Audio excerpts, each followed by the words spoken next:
So, attempt 1 failed kasi nakatakot yung tulay. So, I think doon na lang ako dadaan sa may resort doon sa kabila.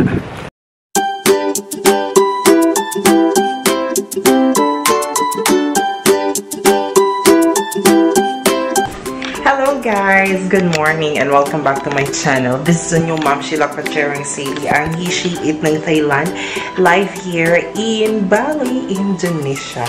So, kagigising ko lang, halata naman diba itong buhok ko. Grabe guys, hindi ko na talaga kayo na-update yesterday nung kapag lapag ko sa Bali kasi sobrang antok, pagod, and puyat talaga as in.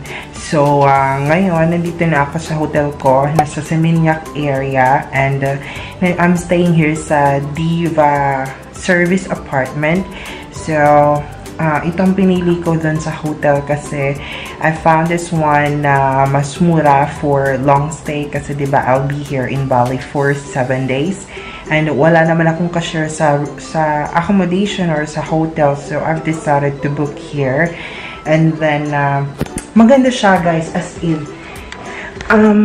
Bigyan ko kayo ng quick tour kasi medyo magulo lang. So, ito ang view sa labas. Ayan. May tao sa labas eh. And we have kitchen here so you can cook.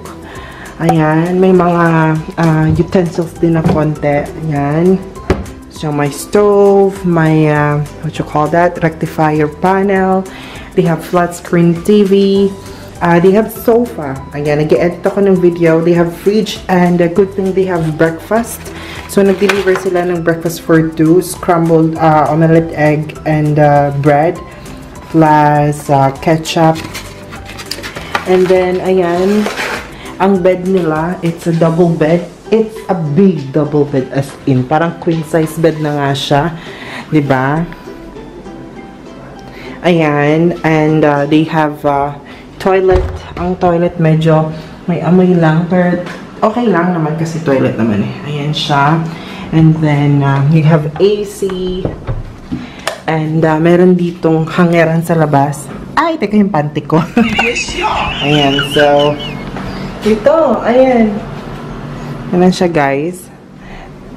Ang laki actually, and I highly recommend this one. Kasi nga, bukod sa mura na, and malinis siya, guys. Very friendly pa yung receptionist nila. Ayun, nag-edit ako ng video ngayon, yung Boracay vlog namin. Super backlogs na ako, guys, kasi ang dami ko pang pending na i-edit.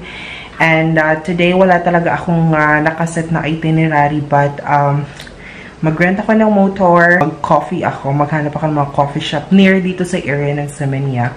Para naman may maging ganap. And then tonight ang flight ni Nel Fuentes vlog kasama yung teacher ko nung high school. Saka yung mga friends namin. Ayan. Tonight pala ako magkakaroon ng kasama, but probably tomorrow morning na yon. Like a midnight. And then tomorrow may nakaset kaming tour, which is Ubud tour. Ay, no. Nusa Penida tour. Tapos next day ay kami may Ubud tour naman. Ayan. So, that's it for now. I'll update you guys later kung ano magiging ganap. Bye! And ayan. So, I'm cooking my breakfast. Sausage and bacon. So, ayan. Okay na ako, no? I'm ready to go. I rented the motorcycle or scooter here sa apartment mismo, sa Diva. And I'm heading to Kayu Puti Beach. It's just like 12 minutes drive from here, from my place. And malapit siya actually sa Minyak area na siya. Malapit lang. And alis muna ako. So, try natin kung uubra tayo magmotor dito. Kasi mamaya pandating nila Kuya Nel. Ayan. Okay. Update ko kayo later, guys. Samahan nyo ako sa aking backpacking ngayong araw. And then nga pala, here's the view outside. Masyadong makita na uwan. And medyo paloob to. Pero doon sa labas ang gate. Ay, hindi gate. Yung kalsada. Ayun. From the distance. Ayun na yung pinaka-highway sa labas. Ayan, so, alas mo, ay, maganda ko pa rin ng ilaw. Kaya, samahan niyo ako ngayon. Alright. So, nandito na ako sa destination ko and napagod ako. Oh my God. Siguro, I was driving like mga 2 hours. Paano ko dadaan? Kasi close. Gosh, paano kaya ako dadaan? Punta doon sa kabila. So, I'm wondering paano ko makakapunta doon kasi it says it closed.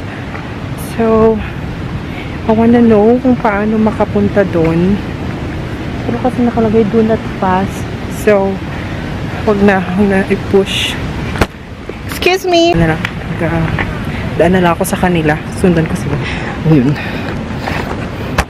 So, sometimes, naging kasi sabi niya is sira yung tulay. So, probably yun yung sinasabi niya, do not pass or wag dumaan. Pero may tinuturo siya na way. I think, ayan, okay. So, makakatawid naman ako papunta doon. Tingnan natin. Makakaubra ako. Oh, jeez. Okay, so we have to cross yung daan doon. Tutuloy tayo sa kahoy. Ay, medyo challenging itong part na to. Kasi, yan. Hello!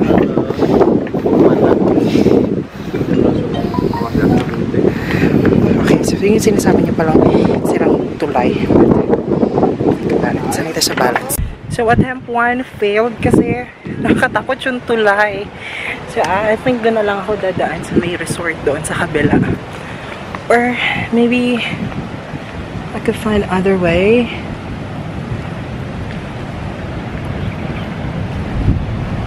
Okay. Scary bells. Alright, so, mission failed kasi hindi ako nakatawid doon sa bridge na nakakatakot actually, as in parang 2 per 2 lang yung tatawirin. So, I've decided na balik na lang kasi it's a bit far. Akala ko yung 15 minutes siguro kapag sa highway, pero kapag dito sa looban medyo scary. So, I'll find na lang siguro ng coffee shop pwedeng mag-coffee. Ayan. Alright. So, finally, malapit na ako sa hotel ulit. Nakakaloka. So, literal na nag-scroll lang ako. And, ayan. So, nasa highway pa din ako. Dito na ako papunta sa hotel. I'm very excited. I need to take some rest kasi para tingnan sila din.